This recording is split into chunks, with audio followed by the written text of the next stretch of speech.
Shalom, selamat pagi Bapak Ibu Saudara-saudara sekalian dimanapun kita berada. Kita berjumpa kembali dalam Rehat Renungan Harian Toraya edisi Sabtu 26 Agustus 2023. Doa dan harapan saya semoga Bapak Ibu Saudara-saudara dalam keadaan baik, sehat dan berlimpah berkat serta sukacita. Sebelum kita mengawali hari ini dengan segala aktivitas kita, mari kita luangkan waktu sejenak untuk bersama-sama merenungkan firman Tuhan. Namun sebelumnya mari kita berdoa. Kami bersyukur dan berterima kasih ya Tuhan buat hari ini, di hari yang baru ini. Sebelum kami memulai segala aktivitas kami mau bersama-sama belajar lewat firman-Mu di hari ini. Buka hati dan pikiran kami ya Tuhan untuk dapat memahami dan melakukannya di dalam kehidupan kami. Dalam nama Tuhan Yesus kami berdoa. Amin. Pembacaan kita terambil dari Kitab Keluaran 2 ayat 11 sampai 22. Musa membela bangsanya, ia lari ke tanah Midian.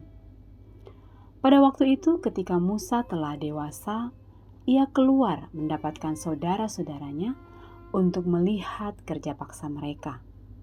Lalu dilihatnyalah seorang Mesir memukul seorang Ibrani, seorang dari saudara-saudaranya itu.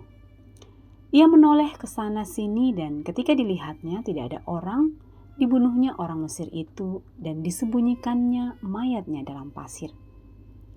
Ketika keesokan harinya ia keluar lagi, didapatinya 2 orang Ibrani tengah berkelahi. Ia bertanya kepada yang bersalah itu, "Mengapa engkau pukul temanmu?" Tetapi jawabnya, "Siapakah yang mengangkat engkau menjadi pemimpin dan hakim atas kami? Apakah engkau bermaksud membunuh aku sama seperti engkau telah membunuh orang Mesir itu?" Musa menjadi takut sebab pikirnya tentulah perkara itu telah diketahuan. Ketika Firaun mendengar tentang perkara itu, dicarinya ikhtiar untuk membunuh Musa. Tetapi Musa melarikan diri dari hadapan Firaun dan tiba di tanah Midian. Lalu ia duduk-duduk di tepi sebuah sumur. Adapun imam di Midian itu mempunyai 7 anak perempuan. Mereka datang menimba air dan mengisi palungan-palungan untuk memberi minum kambing domba ayahnya. Maka datanglah gembala-gembala yang mengusir mereka, lalu Musa bangkit menolong mereka dan memberi minum kambing domba mereka. Ketika mereka sampai kepada Rehuel ayah mereka, berkatalah ia, "Mengapa selekas itu kamu pulang hari ini?" Jawab mereka, "Seorang Mesir menolong kami terhadap gembala-gembala, bahkan ia menimba air banyak-banyak untuk kami dan memberi minum kambing domba." Ia berkata kepada anak-anaknya, "Di manakah ia? Mengapa kamu tinggalkan orang itu? Panggillah dia makan." Musa bersedia tinggal di rumah itu, lalu diberikannya Rehula Sipora anaknya kepada Musa. Perempuan itu melahirkan seorang anak laki-laki, maka Musa menamainya Gersom, sebab katanya, "Aku telah menjadi pendatang di negeri asing." Amin. Tema renungan kita di hari ini, di balik kesalahan. Kata orang bijak, kesalahan adalah guru termahal karena dengan kesalahan itu dapat mengajarkan banyak hal. Jika dimaknai dengan tepat, maka kesalahan itu dapat memperbaiki karakter seseorang. Yang sombong bisa menjadi rendah hati, yang jahat dapat menjadi bijaksana, dan lain sebagainya. Ketika Musa telah menginjak usia dewasa, ia pernah melakukan kesalahan, yakni ketika Musa membunuh orang Mesir yang sedang menganiaya orang Ibrani. Dan ketika Musa menganggap dirinya sebagai seorang pemimpin orang Ibrani. Seharusnya dalam peristiwa ini, Musa menghadap Firaun untuk mengakui kesalahannya, bukan justru melarikan diri. Hal inilah yang membuat Firaun marah sehingga ia berusaha untuk mendapatkan Musa untuk dibunuh. Kesalahan yang dilakukan Musa membuatnya kehilangan rasa nyaman. tempat di mana ia telah merasakan nyaman dan menikmati kemauan, yaitu di istana.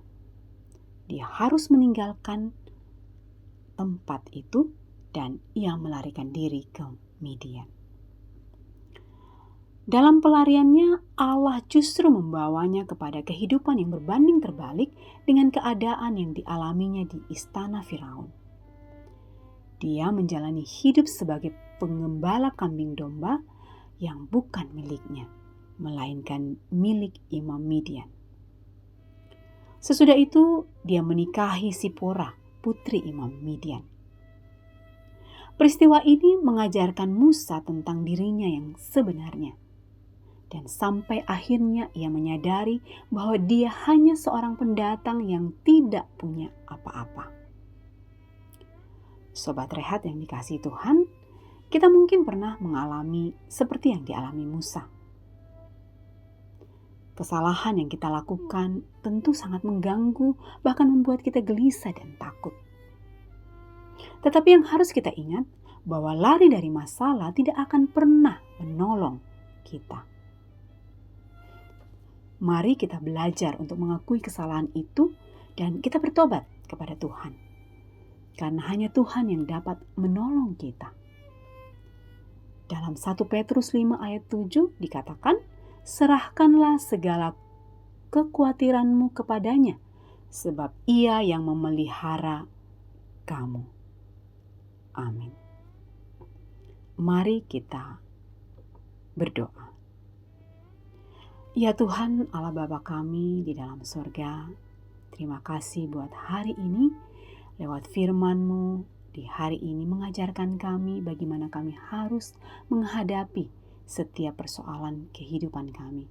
Jikalau kami melakukan kesalahan ya Tuhan, ajar kami untuk datang kepadamu meminta ampun, dan kami boleh belajar untuk mengakui segala kesalahan yang kami lakukan. Terima kasih ya Tuhan untuk semua hal yang boleh kami dengar di hari ini. Kami berdoa Tuhan buat kami semua dalam segala aktivitas kami di hari ini Tuhan. Engkau berkati segala rencana atau apapun yang kami kerjakan ya Tuhan. Semoga memberikan berkat, memberikan hasil yang terbaik, dan semuanya itu demi hormat dan kemuliaan bagi nama-Mu. Kalau kami mengalami pergumulan hidup ya Tuhan, mari Tuhan Engkau berkati setiap persoalan kami, dan kami boleh menghadapinya serta boleh menyelesaikannya, dan nama Tuhan yang dipuji dan dimuliakan untuk itu semua. Sertai kami Tuhan sepanjang hari ini dalam segala aktivitas kami, dalam setiap hal yang kami kerjakan dan lakukan. Terima kasih ya Tuhan, ini doa kami, di dalam nama Tuhan Yesus kami sudah berdoa dan bersyukur. Haleluya, amin. Sahabat Rehat yang dikasihi Tuhan, demikianlah renungan di hari ini. Tetap semangat, tetap terus berkarya di dalam Tuhan, dan andalkan Tuhan di dalam hidup kita. Tuhan Yesus memberkati.